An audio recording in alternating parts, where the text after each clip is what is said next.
Praise the lord. Hallelujah. Good morning. ఈరోజు దేవుని వాగ్దానము యెషయా గ్రంథము 54వ అధ్యాయము 8వ వచనము. నిత్యమైన కృపతో నీకు వాత్సల్యము చూపుదును. ఆమేన్.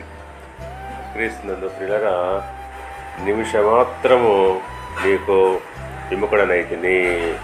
నిత్యమైన కృపతో నీకు వాత్సల్యము చూపుదును అని దేవుడు వాగ్దానము చేయించున్నాడు. అవును, దేవుడు కృపగలవాడు. ఆయన ఎల్లప్పుడూ కోపించేవాడు కాడు. ఆయన కోపము నిమిషము మాత్రమే ఉండును.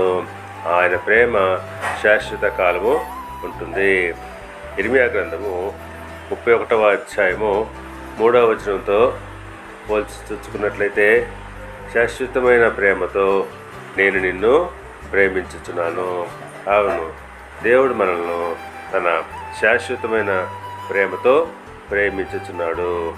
కనుక ప్రియులారా, దేవుడు ఆయన నిత్యమైన కృపతో నీకు వాత్సల్యము చూపుచున్నాడు.